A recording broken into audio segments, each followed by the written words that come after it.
Gracias, Vivian, por la presentación. Y bueno, para hacer buen uso del tiempo, quisiera entonces, una vez haciéndole extensivo el saludo también a mi ex colega y compañero de labores legislativas durante muchos años, Luis Fernando Velasco, y desde luego reiterar el saludo a Gloria, a Paloma, a José Jaime, a Juan Carlos. Y entrando en materia, creo que estos son de los temas que terminan y comienzan y terminan siendo parte de la estructura de un Estado hoy. Yo recuerdo cuando era estudiante de Derecho y oía hablar del tema de la seguridad nacional. Entonces era el gobierno de Ronald Reagan en los Estados Unidos, y con el paso de los años, desde distintas ópticas ideológicas se ha debatido ese concepto, y unos gobiernos dentro de la democracia tienen unas posturas y otros gobiernos dentro de la democracia tienen otras posturas. Y hago énfasis porque uno es el concepto de la seguridad en democracia y otro es el concepto de seguridad cuando no existe democracia, cuando hay regímenes totalitarios, cuando se trata de dictaduras, en fin, cuando no hay participación del pueblo en la escogencia de su modelo de gobierno y de sus gobernantes. Me parece que el evento y el momento permite hacer unas reflexiones muy, además, concurrentes con lo que hoy está ocurriendo en el mundo entero, y creo que ese precepto de la seguridad debe entonces tomarse desde el punto de vista de qué está pasando con los estados para proteger la vida, la honra y los bienes de nuestros asociados, como lo dice la Constitución colombiana.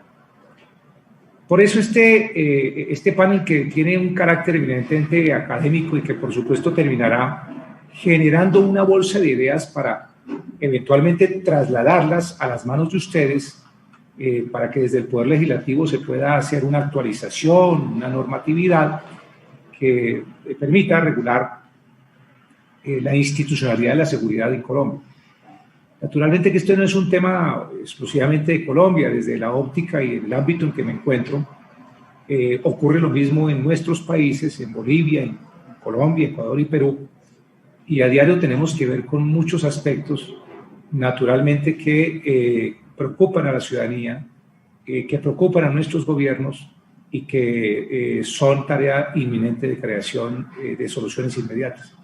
Solamente para contarles algo en el día de hoy, que cuando hago mis periplos por cada país, ahora mismo estoy en Colombia, tocábamos el tema de la minería ilegal, en donde hay una concurrencia de un común denominador en nuestros 4 países, en donde concurren temas de seguridad, tema de armas ilegales, tema de dinero del narcotráfico, de trata de blancas, de prostitución, de dinero ilegal, de evasión de impuestos y por supuesto de sustitución de la autoridad local, regional e incluso en algunos casos más.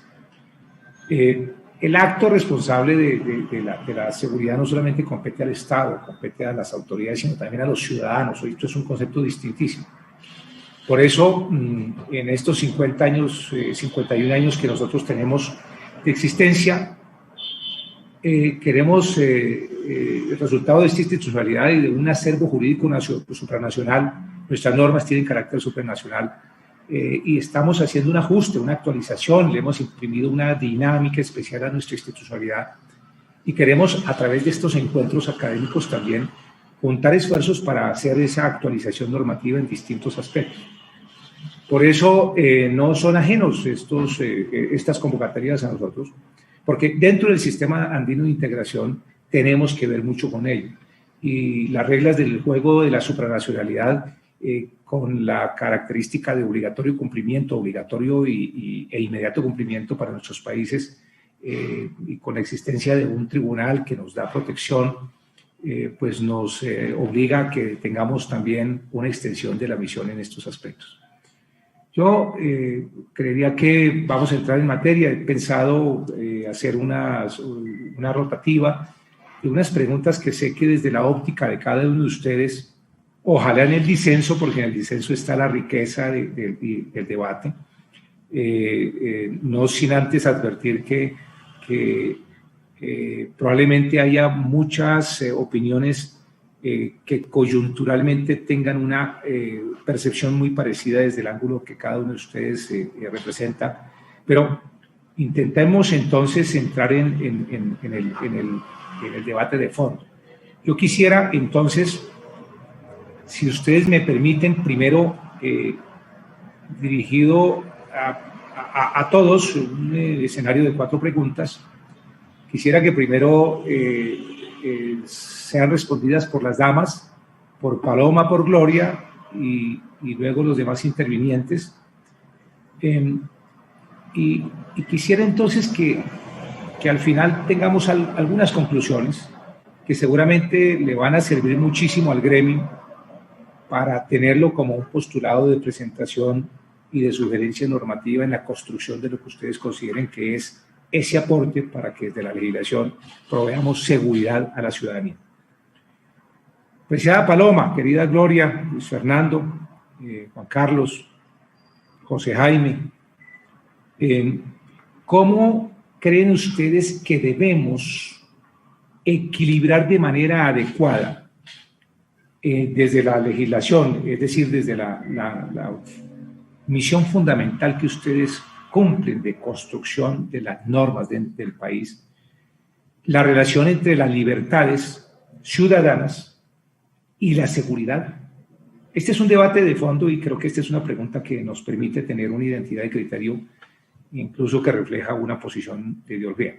Quisiera entonces que comencemos, lo repito, Paloma, tienes el uso de la palabra. Vamos a hacer respuestas de 3 minutos para que todos tengamos la oportunidad de participar en todas las preguntas. Son 4 preguntas y al final, naturalmente, tendremos unas conclusiones. Gracias. Paloma, por favor. Muchísimas gracias. Primero, un saludo a todos los que nos están acompañando en este importante foro. Segundo, agradecerle a la Confederación su invitación, que me honra y me enaltece muchísimo. Y un saludo muy cariñoso, muy especial a mis compañeros de panel, al doctor Pedraza, al doctor José Jaime, al doctor Juan Carlos, a la doctora Gloria, al doctor Velasco, que en breve se unirá. Yo creo que el tema es muy sugestivo. Yo diría, la libertad en general es un valor supremo y quienes creemos en el hombre, creemos que la libertad pues está en la pirámide de toda la escalera de valores. Sin embargo, la seguridad es, digamos, el presupuesto básico para que esa libertad pueda sucederse. Porque no podemos hablar de libertad cuando usted no puede ni siquiera salir a la calle a decidir qué quisiera hacer porque es víctima de un atraco o de un asesinato. No podemos hablar de libertad cuando los ciudadanos son asesinados o son extorsionados o se limita en algún sentido la libertad. Entonces yo diría que en muchos sentidos la libertad es un valor democrático fundante. Y con esto quiero decir, si no hay seguridad, es muy difícil que los otros valores democráticos puedan existir. Si no hay seguridad, ¿de qué le sirve al ciudadano la salud? ¿De qué le sirve pues todo la oferta que le pueda dar el Estado? La seguridad es lo que permite que el ciudadano en esa órbita de libertad pueda tomar las decisiones y pueda avanzar. Yo diría que ahí tenemos muchos colombianos alguna confusión. Yo veo que la gente dice, pero es que ¿cómo el gasto de defensa, el gasto en seguridad va a ser tan alto? ¿Cómo vamos a dejar o cómo van a seguir apoyando las Fuerzas Armadas? Y yo creo que a veces no se entiende que la seguridad es un presupuesto para que los demás derechos, como la libertad, como la vida, como la salud, puedan ejercerse. Por eso muchas veces en Colombia el debate pareciera que uno tiene que escoger entre libertad y seguridad. Yo creo que esa es una paradoja en el siguiente sentido, y es: no hay libertad si antes de eso no hay seguridad. No hay salud si antes de eso no hay seguridad. Y es un poco tautológico, porque yo creo que lo que garantiza la seguridad es precisamente la libertad. Cuando uno va a un municipio de Colombia tomado por todas las vicisitudes de la violencia, del narcotráfico, lo que encuentra es que los ciudadanos, lo primero que pierden cuando se pierde la seguridad es la libertad. Un ciudadano que vive en un territorio dominado por los violentos no puede decidir libremente en qué sector económico quiere participar. Termina obligado a estar en los cultivos ilícitos. Un ciudadano que esté en ese territorio y quisiera decidir libremente su profesión encuentra limitaciones, porque las bandas criminales y la presión de los grupos armados lo lleva en general a incorporarse. Un joven que está en ese territorio donde no hay seguridad termina perdiendo su libertad porque es víctima del reclutamiento, como la pierden los ciudadanos que terminan siendo presas de la extorsión, de las presiones, de las amenazas, del desplazamiento. La seguridad, y este sería el mensaje que quiero reiterar, es la plataforma, es la concreción, es la condición necesaria para que todos los demás derechos y valores democráticos puedan florecer. Está sin sonido, doctor Pedraza.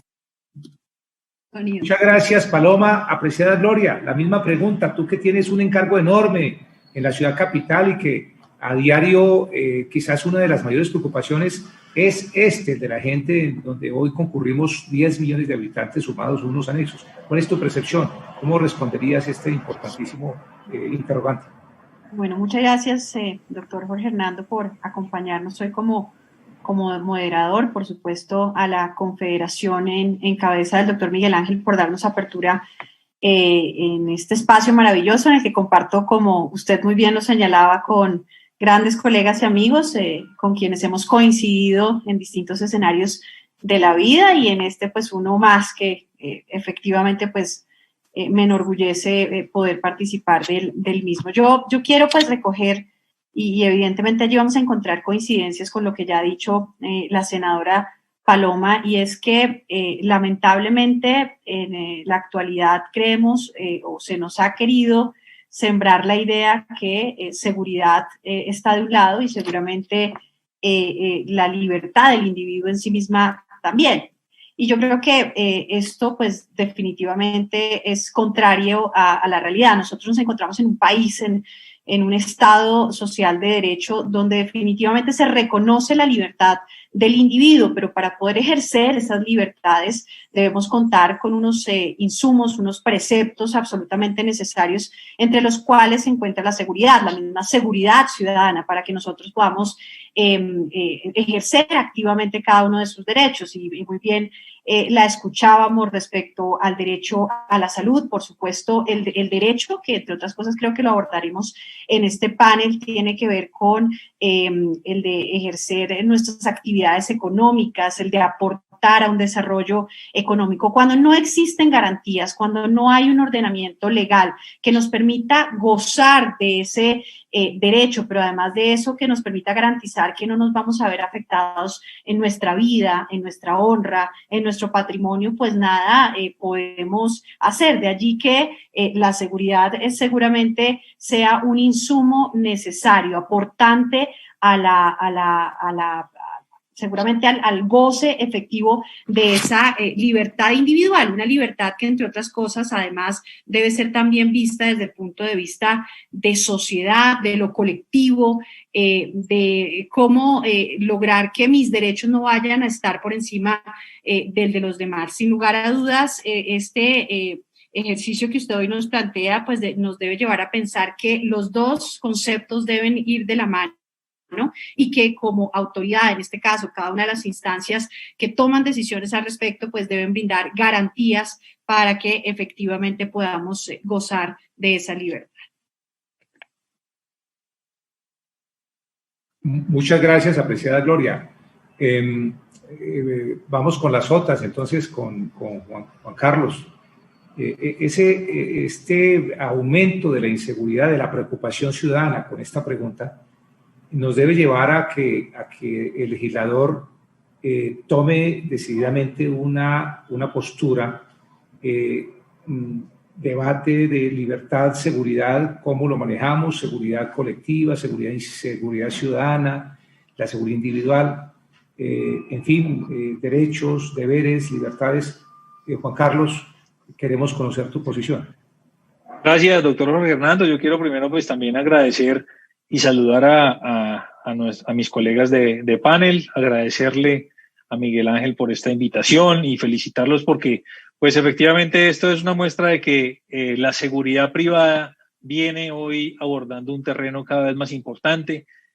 No en vano, hoy incluso dentro de la política marco que hay de seguridad ciudadana y convivencia, pues la vigilancia privada tiene un papel fundamental. Yo igual me uniría a las palabras de mis antecesoras, de la doctora Paloma y de la doctora Gloria, en que pues son dos palabras que tienen que convivir, en el sentido de que mi libertad, que no es absoluta porque mi libertad va hasta donde empieza la libertad de mi vecino, pues tiene que tener una seguridad. Yo tengo que tener mediante esa seguridad el goce de esa libertad, pues me la tiene que garantizar alguien. Pues ¿quién? Pues el Estado, que es el que brinda esa seguridad para que yo tenga la posibilidad de gozar de esa libertad. Pero efectivamente hay unas situaciones, como usted lo mencionaba, doctor Fernando, donde hay, digamos, libertades ciudadanas, libertades de sociedad, libertades donde también tenemos que tener diferentes tipos de seguridad. En el tema, por ejemplo, Bogotá, donde nosotros hemos venido pues enfocando los esfuerzos como con José Jaime y con Gloria como representantes aquí de la sociedad bogotana, pues el ejemplo más cercano de lo que pasó hace algunos días con las diferentes manifestaciones, aprovechando el escenario de la libertad, de la libre protesta, digamos, de una de las libertades que nos asisten a los colombianos, que es el derecho a la protesta pacífica, no la protesta vandálica que existió hace unos días, donde acabaron con el patrimonio de los bogotanos, donde acabaron con innumerables estaciones de policía, cerca de 70 estaciones de policía, donde le hicieron de verdad un daño patrimonial al Estado colombiano. Pues hasta dónde esa libertad tiene puede pasar esa frontera de la seguridad. Entonces, ¿qué ocurrió ahí? Pues obviamente que se coartan otras libertades. Por pasar esa frontera de la libertad al vandalismo, pues lo que ocurrió es que se le violó a la gente la libertad del comercio, por ejemplo, la libertad de circulación. La gente no pudo ir al trabajo al día siguiente por la cantidad de actos vandálicos, no podía circular gracias a que hoy estamos en una pandemia, pues mucha gente se mantuvo dentro de sus hogares en teletrabajo, pero la evidencia de esto es que, y por eso quiero traer ese ejemplo, es que seguridad y libertad no pueden estar separadas, tiene que estar una unida a la otra. Es decir, si nosotros queremos respetar las libertades, tienen que ir acompañadas de la seguridad. Gracias, Juan Carlos. José Jaime. Sí, señor, muchas gracias. Este debate sobre cómo, si esta es una misión exclusivamente del Estado o si debe concurrir la sociedad también en un sistema garantista de protección, como tus colegas lo han venido ya, digamos, explicando, libertad, seguridad. Tú que tienes además una muy grande compromiso con estos temas desde siempre y con dolores incluso vividos en casa. ¿Cuál es tu perspectiva y cómo se aportaría a la solución de este problema? Muchas gracias, Jorge Hernando. En primer lugar, saludarlos. En primer lugar, poderlos saludar. Este es el tercer congreso de Confedit y felicitar a todos los asociados y a Miguel Ángel Díaz como presidente de la Confederación, porque los dos anteriores y ver cómo ha venido evolucionando la Confederación, los esfuerzos que ha venido realizando y los logros también que ha venido cosechando en cabeza de Miguel Ángel, pues es un motivo de celebración, de felicitación y de agradecimiento por tenernos una vez más acá participando de este importante congreso. Sobre esa pregunta, 3 ideas que se me vienen a la cabeza. Uno, decir que efectivamente, como lo decía la senadora Paloma Valencia, sin seguridad no hay libertad. En este momento estoy buscando la última encuesta de percepción y victimización que hace la Cámara de Comercio de Bogotá, que me dicen que ya salió, no la encuentro, pero ahí está reflejado que para la ciudadanía en Bogotá la seguridad sigue siendo una de sus principales preocupaciones, y en este año, a pesar de que hemos estado encerrados buena parte del tiempo, pues hemos visto también cómo la seguridad se ha venido deteriorando y por eso tenemos que hacer un esfuerzo entre todos, y esa sería la segunda idea, que la seguridad es cuestión de todos los actores que participamos, institucionales y no institucionales, en garantizarla. No podemos dejarle la tarea exclusivamente a la policía, que definitivamente no da abasto para atender todos los fenómenos de inseguridad de una ciudad como Bogotá y de un país como el nuestro. Muchas veces la policía nos dice, bueno, me llaman para atender una riña entre vecinos, y es ahí donde se preguntan muchas veces los mismos policías, ¿dónde está el comité de convivencia del edificio? ¿Dónde está la empresa de vigilancia y seguridad privada que para eso presta un servicio de esa naturaleza en las copropiedades? Y ahí nos queda la lección que tenemos que hacer un esfuerzo enorme entre todos. Cuando el presidente Iván Duque, que por cierto, si me lo permiten, decir que envía un saludo muy especial para todos los presentes el día de hoy, cuando él ha dicho, por ejemplo, que quiere entregar a Bogotá con una tasa de homicidio de un solo dígito, es ahí cuando todos los presentes aquí, que tenemos cariño y preocupación por los temas de seguridad, tenemos que pensar qué rol nos corresponde y cuál podría ser nuestro aporte para lograr una meta de ese tipo, entre muchas otras metas asociadas a la seguridad. Y una última idea, y que creo que con esa puedo terminar, tenemos que buscar un sano equilibrio entre esos dos preceptos, el de la seguridad y el de la libertad, porque es la revolución científica y tecnológica que hemos vivido en los últimos años y décadas, pues nos ofrece unas oportunidades enormes, pero también hay muchos riesgos asociados a la intimidad de las personas, y tenemos que buscar un sano equilibrio entre esos dos esfuerzos para minimizar esos riesgos y para aprovechar todas esas potencialidades. Así que les agradezco mucho, este es el escenario perfecto para debatir estos temas, y ya les contaremos qué estamos haciendo desde la Cámara de Representantes para poner nuestro grano de arena. Gracias, José Jaime. Quiero preguntar a Vivian, pues no lo veo en pantalla, ¿se ha vinculado a través de otro medio, o así sea solamente con vos el senador Luis Fernando Velasco? Proseguimos. Muy bien. Hay un debate, queridos doctor Pedraza, es que sí, el doctor Luis Fernando Velasco tiene unos problemas técnicos, estaba en el departamento del Cauca, está intentando ver cómo se conecta más tarde, pero mientras tanto lo dejo con los otros panelistas. Pues a propósito, Vivian, de los temas técnicos, quiero hacerles una reflexión y una pregunta, que es la incidencia de las redes sociales. Miren ustedes, el profesor José Luis Cordeiro, que es el cofundador de Silicon Valley University, ha dicho que el año más feliz para la humanidad va a ser el año 2045. Entre otras cosas porque él dice, él es futurista, que es el año en que el hombre le habrá dado muerte a la muerte. Por supuesto que de ahí se deriva un debate ético, etimológico, incluso de valores que comprometen percepciones religiosas. Pero ahí habría que mirar qué es el concepto de la felicidad. Si es el reto a que un creador es el que nos da la vida, o que el ser humano puede superar ese umbral. Pero si esa felicidad está en qué entorno y con qué, cómo las redes sociales hoy, cómo los creadores de las redes, cómo los dueños de los instrumentos de comunicación, de las tecnologías de la información y las comunicaciones, lo que yo llamo GAFAM, y voy a poner los nombres, Google, Amazon, Microsoft, Apple y Facebook, se pueden llegar a convertir más adelante, y ya lo están haciendo a través de los algoritmos, en conductores de estos asuntos. Entonces la pregunta es, ¿y las redes sociales como instrumento de manipulación social o como ruta, como hoja de ruta también al servicio de la criminalidad, para hacer azonadas, para hacer, digamos, desorden público? ¿Cómo regularlas?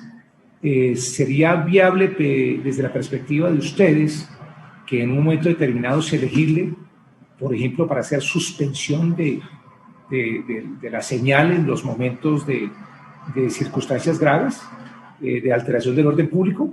Quisiera conocer entonces, Paloma, tu criterio. Pues, doctor Pedraza, yo diría tres cosas. Yo creo que las redes sociales son muy positivas porque permiten la coordinación de individuos que tradicionalmente no se podían coordinar. Han generado empatías en causas que normalmente no eran fácilmente digamos, de acceso para unos y otros, han generado un deseo de participación muy activo. Esa es como la buena faceta. La mala faceta es que eso, por supuesto, genera una crisis de la representación democrática que quienes estamos sentados aquí, por supuesto, hemos vivido. Yo me imagino que los congresistas de hace unos años pues no tenían el problema de sentir que sus electores todo el tiempo están exigiendo y diciendo no me parece, o sea, yo la acompañé a usted, yo la apoyé, pero no me parece la decisión que usted va a tomar, y tienen la impresión de que las decisiones debieran estar, digamos, tomadas de manera más activa por el ciudadano. Eso parecería en principio muy positivo, pero tiene un lado muy complicado y es la inmediatez. Las decisiones políticas de fondo tienen que tener un equilibrio en torno al corto plazo, a los impulsos de corto plazo y a la estabilidad que necesitan los países en el largo plazo. Las redes sociales, me parece, nos han llevado al abismo de creer que lo que ocurre de manera urgente, permanente, es mucho más importante que los asuntos estructurales. Al mismo tiempo, yo diría que esto es lo más complicado que nos está pasando con las redes sociales, los consensos que tradicionalmente existían en las sociedades para poder distinguir los hechos de las opiniones han ido desapareciendo. En las sociedades políticamente polarizadas como la nuestra, lo que ha venido desapareciendo son los hechos. Usted hoy dice, es que la cifra de seguridad es esta, y la gente dice, mentira. No, pero pues tenemos instituciones, llevamos haciendo estas cuentas. No, yo no le creo al gobierno o no le creo a la oposición. Y esa tecnología, digamos, social de producir los hechos nos ha generado una dificultad muy grande. Y es saber cuando alguien está diciendo mentiras, porque es distinto decir mentiras a tener opiniones distintas. Yo siempre digo, uno tiene derecho a sus propias opiniones, pero no a sus propios hechos. Pero una de las cosas más graves, y yo creo que el doctor Uzcategui y la doctora Gloria, el doctor Juan Carlos, lo han vivido, es que ya el límite entre hechos y opiniones se ha ido perdiendo. Ahora la gente le parece que cada quien tiene derecho a sus propios hechos. Y esto nos lleva a su pregunta, doctor Pedraza, y es la regulación de las redes. Yo no creo que haya regulación posible, porque dicen es que vamos a regular las cosas que sean mentiras. ¿Y qué es mentira? Si cuando se pierde la tecnología de poder diferenciar entre lo que es hecho y opinión, pues termina usted censurando las opiniones del sector político que usted que no representa la red o que el que haga la vigilancia no representa. Y yo creo que ahí tenemos un peligro todavía mayor que el que suponen las redes, que es la censura. Yo creo que es preferible una red abierta, es preferible una red donde la gente puede decir de todo y que le estamos descargando a los usuarios la responsabilidad de saber qué es lo que están leyendo, de discriminar entre las fuentes, de entender que no es lo mismo cualquier periódico, que no es lo mismo cualquier persona en Twitter y que no son ciertos todos los memes. Por supuesto, es un cambio que va a significar tiempo, traumatismo, pero creo que lo que está pasando es que cada ciudadano va a tener que hacer una verificación más seria de las cosas que decide creer y que la censura de esas redes depende de cada usuario. Gracias, Paloma. Apreciada Gloria, los sucesos que han ocurrido en Bogotá y que son dolor de tuyo y de la queja permanente de la ciudadanía, con este manejo de las redes que por supuesto están al servicio del aparato del Estado, del aparato policial, pero también estuvieron al servicio de la delincuencia, de la criminalidad, en cuanto la propia Fiscalía en Colombia dictaminó con pruebas que había una comunicación. ¿Cómo crees que podemos entonces en ese binomio operar para que el Estado sea más eficiente, la ciudadanía tenga mayor elemento de protección y verificar si ese uso de las redes en algún momento deben ser, digamos, desconectadas o no desconectadas? ¿Cuál es tu criterio con la experiencia que has tenido? Bueno, yo lo primero que quiero señalar como actor al interior del Cabildo Distrital es que definitivamente esa potestad legislativa pues está acompañada obviamente de la labor que cumple el Congreso. No obstante, sin mantener ese compromiso por luchar en contra de todo tipo de delito que pueda surgir en la ciudad, hemos trabajado para combatir los delitos informáticos. Yo sí creo que hay unos temas que ponen sobre la mesa riesgos, en especial, por ejemplo, para nuestra niñez, por ejemplo, para nuestras familias, para las mujeres en especial, que tiene que ser puesto sobre la mesa. Y sobre eso quiero referirme a dos temas que hemos venido trabajando muy de la mano con otras bancadas, pero que hemos venido liderando y que, entre otras cosas, coyunturalmente hemos logrado aprobar. El primero de ellos es definir los lineamientos a través de los cuales se constituye la política pública de la trata de personas en la ciudad de Bogotá. Esto está muy asociado al uso de las redes sociales. Lamentablemente, nuestros niños, niñas y adolescentes, así como las mujeres, son quienes más afectadas se ven por un delito, que entre otras cosas es el tercero, después del narcotráfico, después del tráfico de armas, más lucrativo, que está llevándose muchas vidas por delante, y de ahí que hagamos un llamado de atención en esta materia, por supuesto para hacer uso adecuado de las tecnologías, sin ir en contra de lo que ya hemos dicho, de la libertad de expresión, de la posibilidad de formarnos un propio criterio con base en las fuentes que queramos consultar. Y de otra parte, evidentemente, el uso de las tecnologías de información y comunicación de nuestros niños al interior de las instituciones educativas distritales, porque lamentablemente muchos de ellos han terminado cayendo en redes de pedofilia en la ciudad de Bogotá. Por supuesto, las redes sociales tienen un potencial grandísimo, merecen obviamente un espacio hoy en nuestra vida único, pero lamentablemente, así como logramos formar un criterio muy bien fundamentado, también podemos estar expuestos a lo que hoy llamamos las fake news. Yo decía hoy coincidencialmente por aquello de los cambios que se están generando en un medio de comunicación de reconocimiento, que me causaba risa cómo unos y otros solicitan, piden, aclaman, reclaman, entre otras cosas, que se respete la libertad de expresión, pero constantemente están vetando al otro por pensar diferente. Y definitivamente, pues eso no se puede dar.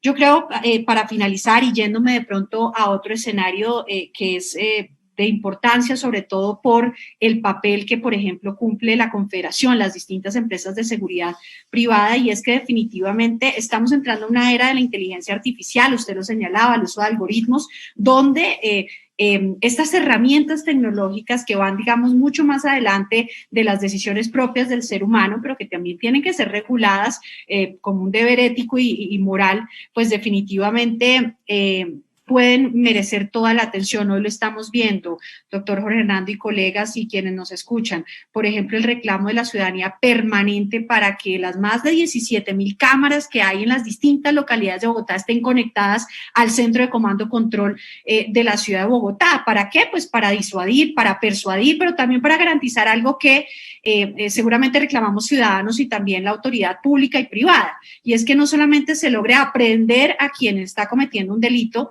porque llegan allí a determinado lugar, a una URI o llegan ante un juez, y lamentablemente las garantías en materia de judicialización son más para quien delinque que para la víctima de cualquier hecho delictivo. Entonces, pues dejo eso sobre la mesa y sí considero que en materia legislativa podríamos avanzar y seguramente se ha hecho, no lo conozco a fondo, pero seguramente quienes están acá representando el Congreso, mis compañeros de panel, han trabajado en temas de delitos informáticos, porque la legislación colombiana, como suele pasar en materia de tecnología, se va quedando con el tiempo. Muchas gracias. Bueno, muy bien, Gloria, gracias por esa respuesta que me conlleva a decirle a Juan Carlos Wills, con estos preceptos entendemos que la tecnología, las tecnologías de la información y las comunicaciones deben estar al servicio del ciudadano, al servicio en este caso del debate de hoy de la seguridad ciudadana, y sin al servicio del Estado. Pareciera que hay veces cuando estos desórdenes se presentan y con las libertades que tenemos están más al servicio del criminal, al servicio de la criminalidad. ¿Cuál es tu perspectiva y cómo podríamos legislativamente mitigar este efecto? Bueno, yo, además de haber tenido la oportunidad de recibir clases con José Jaime el año pasado en el curso integrado de Defensa Nacional, pues vimos precisamente eso. Hoy las nuevas tecnologías han llevado a que en los años venideros, en caso de que Dios no lo quiera, haya una guerra, pues va a ser una guerra, precisamente una ciberguerra. Y digamos que en el contrario lo que toca es hablar precisamente es de ciberseguridad. Yo escuché a la senadora Paloma, evidentemente hay una situación de manejo de las redes sociales, que es como inició esta conversación, de un manejo que es casi que imposible obstaculizar de alguna manera. Yo sí, evidentemente, lo que uno puede ver, digamos, a simple vista es que en momentos donde está, digamos, un tema álgido en algún sector social, pues las redes sociales en sí mismas empiezan a volver instigadoras de muchos actos de lo que ocurre en el hecho real. Es decir, vuelvo al ejemplo de las marchas en Bogotá y los actos vandálicos. Evidentemente, lo que se vio es primero una alcaldesa que no tenía ni idea de dónde estaba parada, que no sabía ni qué hacer, pero además unos políticos, actores políticos del Congreso, tratando de instigar a que la gente saliera a hacer su revolución de cualquier manera. Entonces, eso lo que hace es instigar, pero ¿cómo bloquea uno eso? Pues evidentemente para eso también sirven las redes sociales y las nuevas tecnologías. No solamente quienes quieren ocasionar esos actos vandálicos, pues son los que tienen derecho a esa herramienta, sino también las personas y las instituciones. Entonces, aquí llegamos a lo que nosotros tenemos que empezar a fortalecer, que obviamente es una inteligencia de nuestras instituciones que evidentemente estén, obviamente, atacando ese peligro, ese riesgo. La doctora Gloria lo mencionaba con todas las problemáticas que han habido y toda la cantidad de circunstancias que se vienen presentando día a día por las redes sociales. Lo menos que se puede hacer es que también las instituciones del Estado, la policía, la inteligencia institucional, pues se dedique también a perseguir el delito en las redes sociales. Gracias, Juan Carlos. Mire, José Jaime, los presupuestos para seguridad son altos, sin embargo, para el tema de América Latina, en los países que yo represento acá, son la mitad de lo que países OCDE invierten en el aparato de seguridad. Allí estamos en $518, nosotros en 218. Hay una enorme diferencia. ¿Crees que estos presupuestos debían estar al servicio de esa tecnología, de invertir más en el precepto de darle esa ciberseguridad, la utilización de las herramientas tecnológicas para evitar que las redes estén al servicio de la criminalidad? Así es, Jorge Hernando. El gobierno nacional ha hecho un esfuerzo enorme por mantener, incluso incrementar la inversión en seguridad. Son cerca de 39 billones de pesos que ya están programados para el año entrante para el sector seguridad y defensa. Lo está haciendo bien el gobierno nacional, no lo hace también la alcaldía de Bogotá, por ejemplo, cuando solamente invierte el 2% de su presupuesto distrital para temas de seguridad y después nos rasgamos las vestiduras o le echamos la culpa a los venezolanos por lo que está sucediendo. Que esto se ha convertido en un cóctel molotov en el que entran a mediar diferentes circunstancias o razones para el deterioro de la inseguridad en Bogotá y en todo el país, pero sí hay que hacer un esfuerzo. La seguridad cuesta, pero lo importante es que el Estado se percate de que ese costo lo puede compartir precisamente con sectores tan importantes como el de los empresarios de la vigilancia y la seguridad privada, que hacen un esfuerzo enorme de su propio pecunio para invertir y mejorar las condiciones de seguridad en las ciudades y en las zonas rurales también. Y por esa vía tenemos que garantizar ese eslabón. Ese es el eslabón perdido de la seguridad en Colombia y en el mundo, y es lograr conectar esos dos sectores, las fuerzas de seguridad del Estado y el sector privado, las empresas de vigilancia, que tienen un sector millonario de acción, manejan cerca de 8 billones de pesos al año, son grandes generadores de empleo en el país. Nuestros vigilantes, a quienes les debemos mucho, En Bogotá, por cada policía que hay, tenemos al menos 5 guardas de seguridad. Entonces hay que hacerle un reconocimiento permanente a los empresarios del sector y a los trabajadores del sector, porque en realidad buena parte de nuestra seguridad está incluso más en manos de ellos que de la propia policía. Entonces coincido que este es un esfuerzo de recursos, de gestión, de integración de esfuerzos, de controles también, porque se requieren siendo un sector tan sensible. Hay una frase muy bonita de un general francés que dice que la confianza no exime el control, y a mi modo de ver, el sector de la vigilancia y la seguridad privada se ha ganado la confianza del pueblo colombiano y de las instituciones, pero también hay que ejercer un control permanente. La informalidad que existe, aquí tenemos miles de empresarios que nos acompañan hoy, que con su empresa legal y con su generación de empleo formal le prestan un servicio enorme al país, pero el sector sigue sufriendo una realidad, y es que hay un sector muy grande de empresarios en la informalidad que por esa vía terminan recibiendo ventajas frente al sector que está en la formalidad. Entonces tenemos mucho por hacer en términos de recursos, de integración. Bien lo decía Gloria Díaz, aquí tenemos un centro como el C4 de monitoreo, pero deberíamos tener casi que un centro de monitoreo de cámaras en cada localidad de Bogotá. El secretario de Seguridad Cero decía, no, pero es que cada centro ese nos cuesta al año 12.000 millones de pesos. ¿De dónde sale la plata? ¿Cómo no apoyarnos en nuestros empresarios de la vigilancia y la seguridad privada? Ellos tienen sus propios centros de monitoreo y es solo cuestión de articular una propuesta de trabajo conjunta para apoyarnos en uno y otro sector para ser más efectivos en la respuesta que exige la ciudad para garantizar la seguridad. Gracias, José Jaime.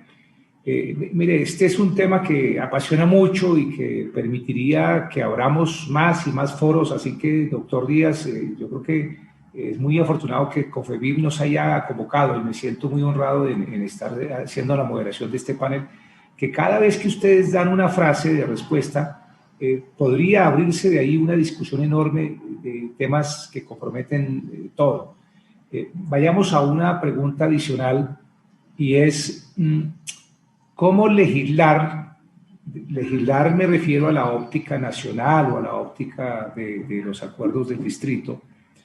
Apreciada Gloria, ¿cómo hacer normas eficaces, por supuesto? Y la norma eficaz es aquella que no solamente hacemos, sino que buscamos que se cumpla, que realmente tenga el rigor de tener un ordenamiento en la sociedad. ¿Cómo entonces legislar para mejorar la capacidad de respuesta del Estado desde el punto de vista de autoridad, desde el punto de vista también tecnológico, ante la delincuencia organizada? Paloma, por favor. Pues claro, yo creo que ahí tenemos una herramienta que también va a jugar a favor de la seguridad, entre otras cosas porque yo creo y soy una firme convencida que la seguridad depende de la integración de las fuerzas del orden con la ciudadanía. No hay seguridad que se pueda imponer desde el Estado. La seguridad es la expresión legítima, digamos en ese sentido, de la concreción del Estado de Derecho hegeliana, doctor Pedraza, que es solamente uno llega al Estado de Derecho cuando realmente la ciudadanía y el Estado casi que son uno solo, y el Estado se vuelve la extensión de lo que la ciudadanía desea. Por eso yo creo que las políticas de seguridad que tienden a ser exitosas, como lo mostró la seguridad democrática, son aquellas donde la empatía y la cercanía de la ciudadanía con las Fuerzas Armadas crece, aumenta, y hay una capacidad de coordinación y de permanente ayuda. Cuando el presidente Uribe habla de que llegó a tener 2 millones de informantes, eso se dice fácil, pero 2 millones de informantes pues son ciudadanos en todos los rincones del país, dispuestos a establecer diálogos con las Fuerzas Armadas de Colombia, con las autoridades de Colombia, para denunciar criminales que están en su órbita. Imagínese la confianza que tiene que tener un ciudadano para poder hacer esa denuncia sabiendo que los criminales están ahí al lado. Eso cuando se pierde, cuando la gente siente que las fuerzas puedan tener vínculos también con los malos o que se van a ir y lo van a dejar botados, pues no funciona. Yo creo que las redes sociales y las nuevas tecnologías pueden potencializar la capacidad de coordinación entre nuestras fuerzas y entre la ciudadanía. Creo que primero necesitamos nuevamente unas fuerzas mucho más cercanas y que tenemos que trabajar, por ejemplo, en temas que son fundamentales, como distinguir la policía de las zonas donde tenemos violencia, de las policías, digamos, de las ciudades, donde la policía tiene que tener en la ciudad mucho más poder discrecional, es decir, poder decidir en qué momento aplica con toda contundencia la ley, pero también en qué momento hace excepciones para ir construyendo relaciones de confianza, tener, digamos, conocer la comunidad de la que hace parte y hacer parte de esa comunidad, para que esas relaciones de confianza le puedan permitir toda la sincronía que eso supone. Y en ese sentido, las redes sociales pueden ser muy útiles para la generación de confianza y sobre todo para la coordinación, para la denuncia casi que en tiempo real de lo que está pasando, porque los policías no pueden estar en todas partes, pero los ciudadanos sí están en todas partes y pueden avisarle a la policía de manera casi inmediata. Y yo siempre he pensado que, por ejemplo, la seguridad privada integrada hoy en día con las redes sociales, con la policía, con nuestro ejército, pueden generar unos cordones de protección sobre la ciudadanía muchísimo más poderosos y muchísimo más amplios. Yo creo que las redes sociales nos abren todas esas oportunidades de volver una realidad ese trabajo conjunto ciudadano, fuerzas del orden, para que realmente podamos avanzar en que la seguridad sea verdaderamente democrática, en el sentido de que cubre a todo el mundo, en el sentido de que participa toda la ciudadanía y en el sentido de que incluso la seguridad privada sirve para la consolidación de nuestra democracia. Gracias, Paloma. Gloria, por la misma condición especial, valga la redundancia, de ser distrito especial y de tener la posibilidad de una normatividad, ¿cómo haríamos eficaz esas normas que nos brinden? Tú has hablado de las 17.000 cámaras. Hoy podría preguntar si esas cámaras tecnológicamente tienen compatibilidad, si son instaladas con la misma arquitectura tecnológica, si se hablan entre sí, si son compatibles los sistemas, en fin. ¿Cómo poder garantizar que el distrito, si invierte mucho más, verdaderamente estamos trabajando contra la delincuencia organizada, sobre todo la delincuencia organizada?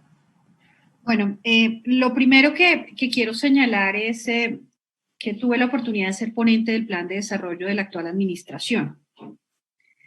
Y de hecho ya habíamos participado en otro panel que muy amablemente se había generado por parte de Confevip, en el que le pedíamos al señor secretario de Seguridad hoy, que entre otras cosas está muy cuestionado respecto a la inseguridad que estamos viviendo en la ciudad de Bogotá, sobre el discurso sobrevaluado de la cooperación que existe de apertura, entre otras cosas, por parte de la administración distrital para con las empresas de vigilancia privada.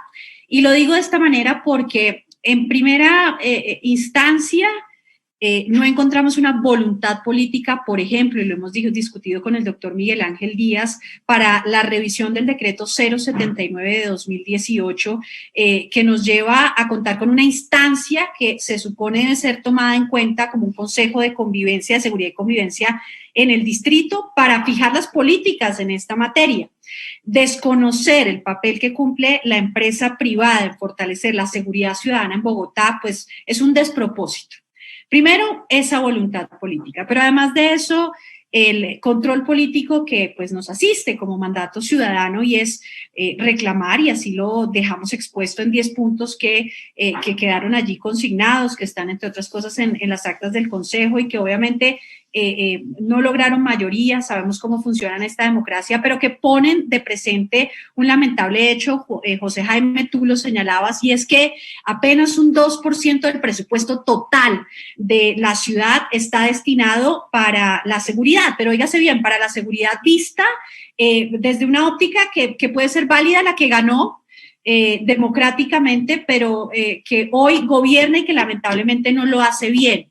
y es desde el punto de vista de la convivencia.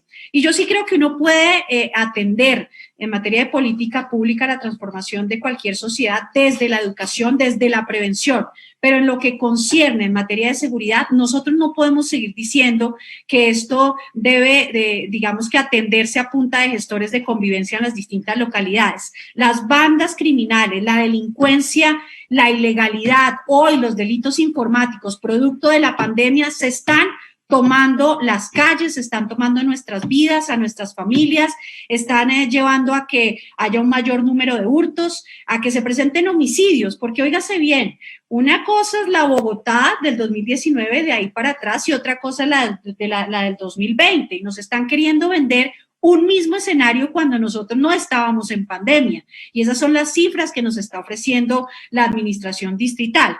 De ahí que el control político permanente se siga dando, pero también el ejercicio nuestro de liderar, por supuesto, la revisión de actos administrativos que hoy no le están sirviendo a la ciudad, que no están viendo, por ejemplo, en las empresas de seguridad privada, unos importantes aliados, sobre todo, y termino con esto, para garantizar el fortalecimiento de los frentes de seguridad, de la cercanía del ciudadano para con el policía, pero también del diálogo entre pares, sin entrar, obviamente, a suplir roles, ni a traslaparlos, ni mucho menos, pero sí a generar esa cooperación que en el discurso suena muy bonita, pero que lamentablemente no se hace realidad a la hora de implementarse algún tipo de acto administrativo o de llevar a cabo algún tipo de proyecto de ciudad. Gloria nos hace una reflexión muy importante. Podríamos decir que uno, pues en general, una era la vida del ser humano antes de la pandemia y otra después. En términos de seguridad, por supuesto que hay una prevalencia de la tendencia de aumento a los homicidios, a la inseguridad en general. ¿Cómo mitigar este efecto? Y en el enlace con la pregunta originaria, podríamos acceder a unas mejores políticas que le den tranquilidad a esos ciudadanos, Juan Carlos.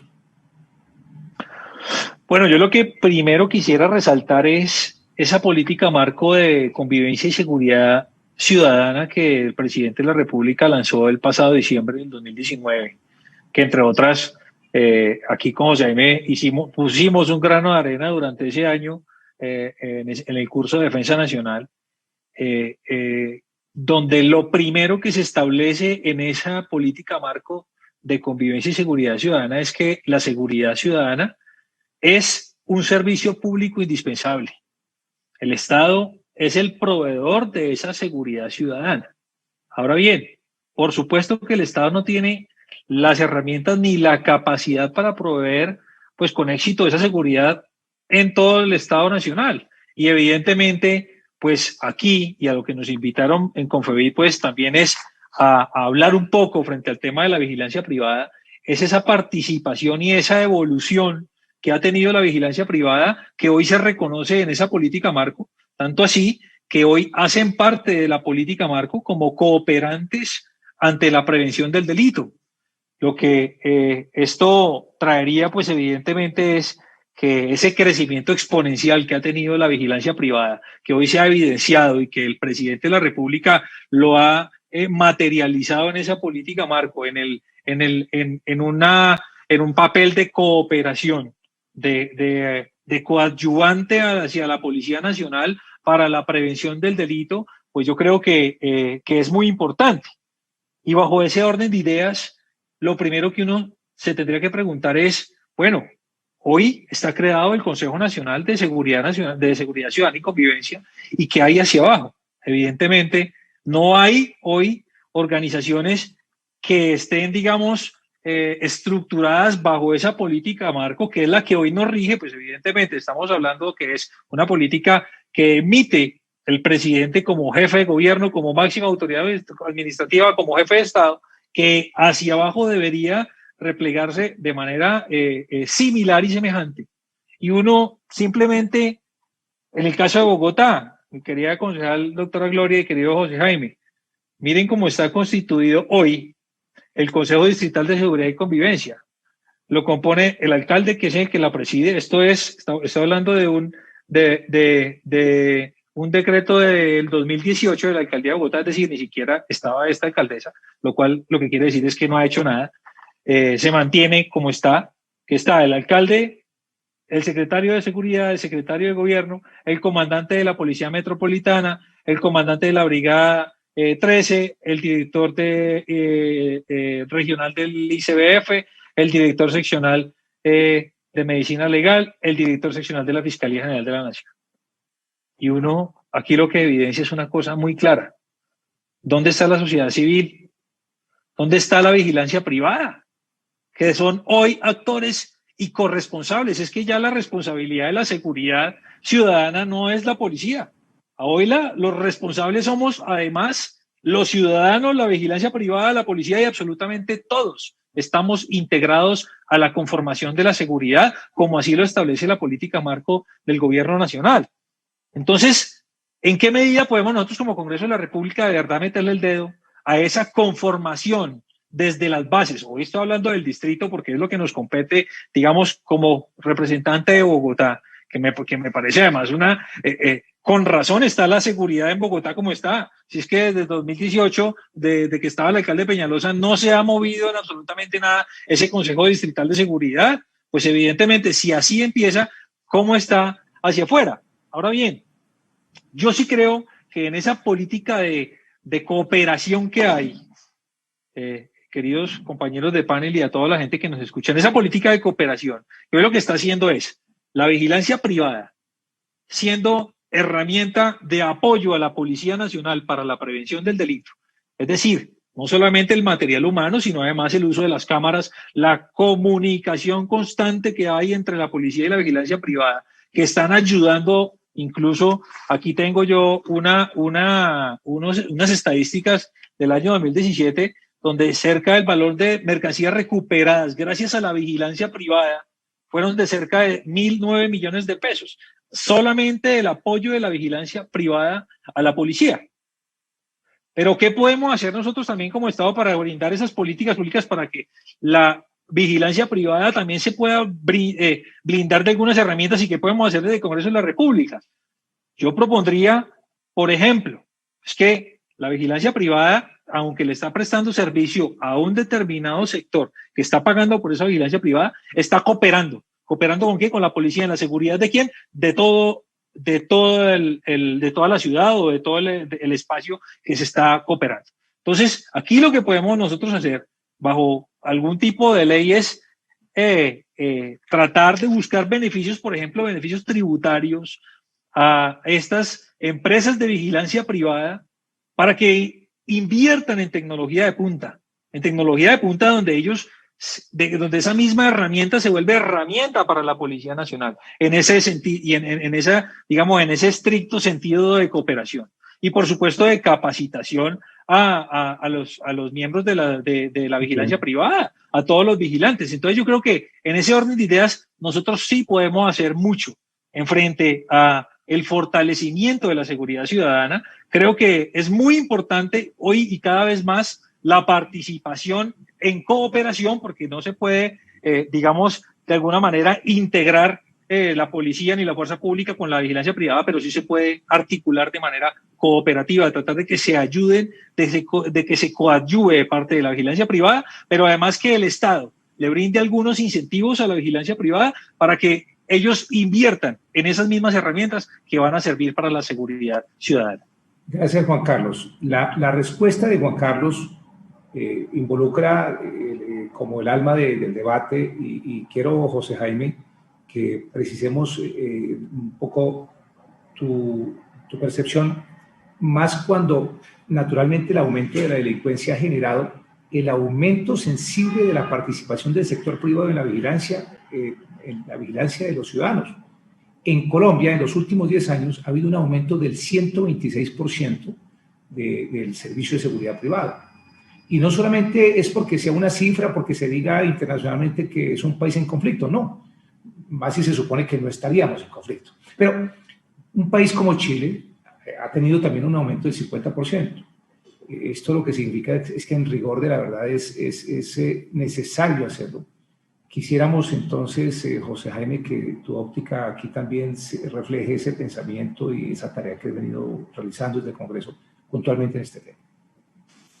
Sí, Jorge Hernando, el sector de la vigilancia y la seguridad privada es un sector imprescindible y que ahora más que nunca lo necesitamos en un país como Colombia, fortalecido, ampliado, profundizado en sus competencias, en sus recursos, en sus herramientas, en sus espacios institucionales, y en eso nos tenemos que enfocar. Yo hablaba con el superintendente en días pasados y me dijo, uno de los pocos sectores que creció en generación de empleo durante esta pandemia ha sido precisamente el de la vigilancia y la seguridad privada, por el que se presta y por todo lo que está sucediendo en el país. Como resultado de un acuerdo de paz, esa falsa paz que nos vendieron desde La Habana, pero aún así es un acuerdo en el que se desmovilizó una cantidad de personas, pues eso siempre tiene un coletazo, sobre todo en las ciudades, y está demostrado que en todos los acuerdos o los procesos de negociación del mundo, después de esas etapas de negociación, se viene un recrudecimiento de la violencia en las ciudades por cuenta de esa situación. Es decir, que hoy también, enfrentando ese escenario, necesitamos un sector de la vigilancia completamente fortalecido. ¿Y cómo lo fortalecemos? Ahí es donde uno analiza los componentes de lo que puede ser esa política pública de seguridad y uno se preguntaría, ¿es un tema de diseño institucional?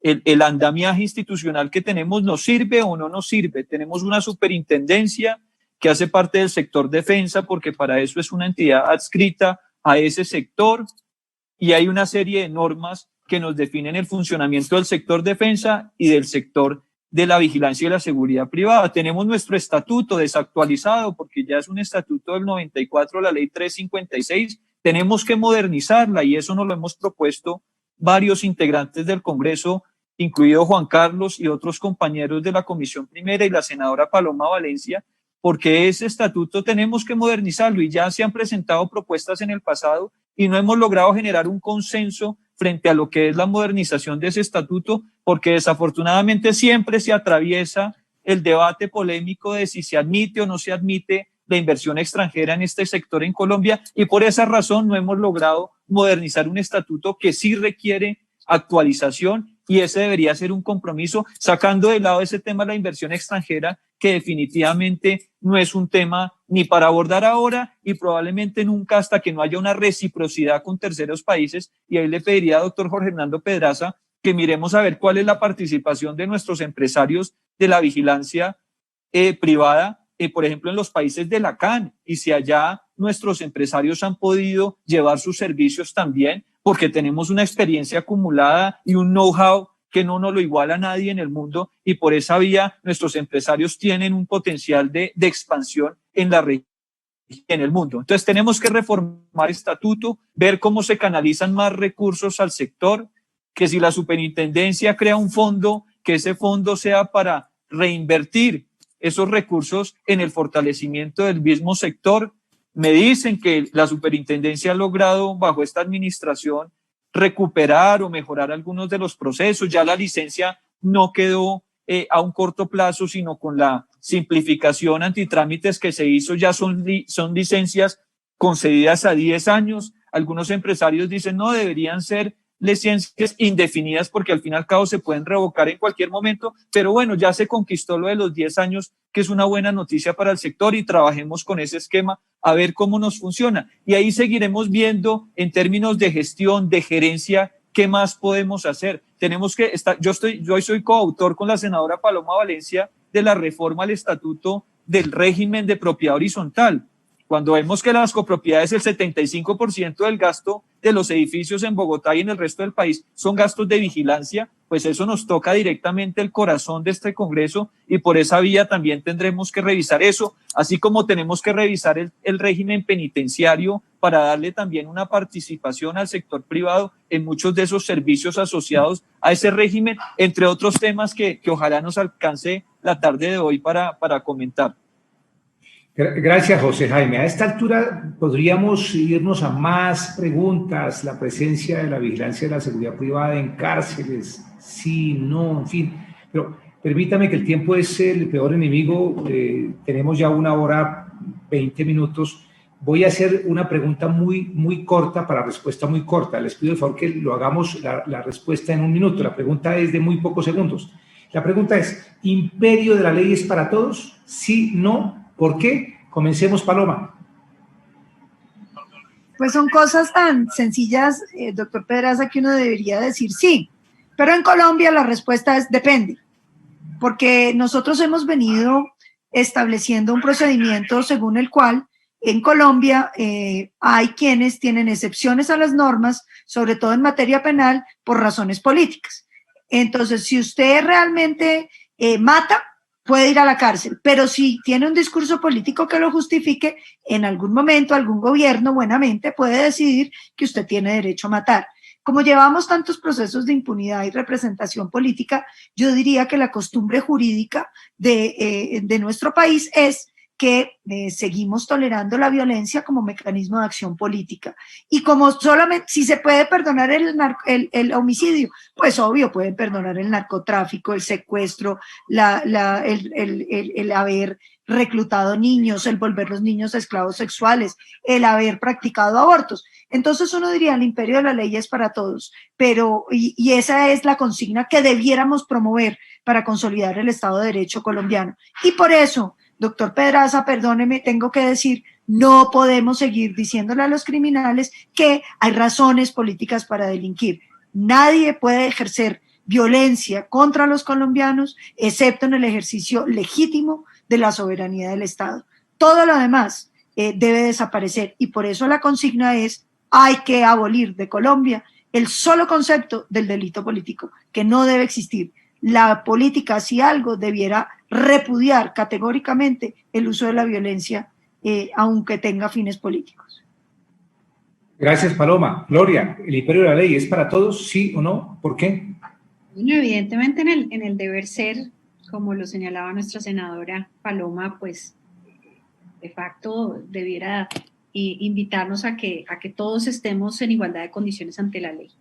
Sin embargo, lo que vemos constantemente es que se construye o se cree que hay un vestido para cada quien y según la circunstancia. Y eso es lo que hoy lamentablemente hace que el ciudadano del común no crea en las instituciones, no crea en que existe una justicia verdadera, una justicia eficaz, una justicia que nos permita restituir nuestros derechos, por supuesto una sanción social y por ende pues obviamente un ordenamiento jurídico que nos dé garantías a todos de nuestros derechos. Es lamentable, lo es tanto en el ámbito, como lo señalaba la senadora, por ejemplo, político, en los delitos políticos, pero lo es también cuando constantemente, y con esto termino, vemos niveles de reincidencia en Bogotá de un individuo que va, roba, vuelve, de más de 22 casos, o veces más bien,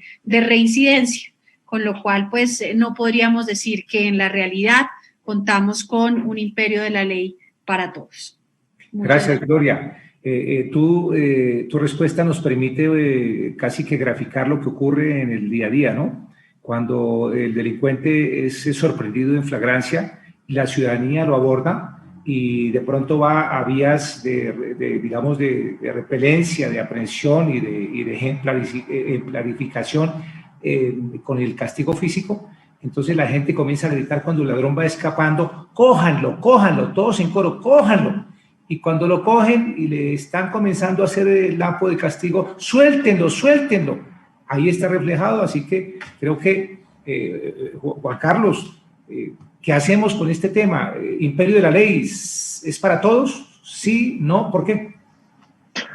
Bueno, no, evidentemente, doctor Hernando, usted lo ha dicho, deberíamos estar sometidos al imperio de la ley, pero pues desafortunadamente la situación y la realidad colombiana pues así no lo percibe.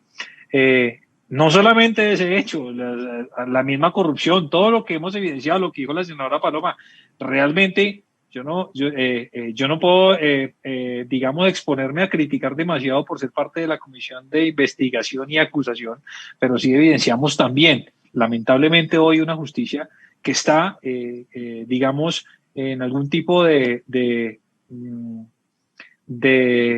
bajo reconocimiento, donde hay, por supuesto, muchos índices de injusticias o de poca justicia, lo que ha venido pasando, lo que dijo la senadora Paloma, donde se le han venido reconociendo a un pocotón de bandidos todos sus crímenes y se les han venido perdonando sin ninguna consideración, donde hace poco, incluso lo acabamos de evidenciar, salen a reconocer un magnicidio de nuestra institución, del Partido Conservador, con lo que pasó con el doctor Álvaro Gómez, a donde fuimos nosotros también a hacer derecho a esa libertad con la que arrancamos a hablar en este panel, a la protesta, una protesta pacífica frente al partido de las FARC, para que si de alguna manera se evidenciaba de que las FARC eran responsables de este magnicidio, quienes fueran autores de eso salieran de la Justicia Especial para la Paz, ya que los delitos de lesa humanidad no estaban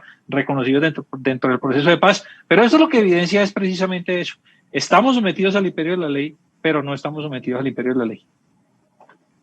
Muchas gracias, Juan Carlos. Yo les quiero agradecer enormemente. Quiero, por supuesto, agradecerle a Miguel Díaz como presidente de Confebid, al director académico, a Marco García, que está muy inquieto y por supuesto quisiera que siguiéramos, pero el tiempo se nos agota, todos tenemos agendas.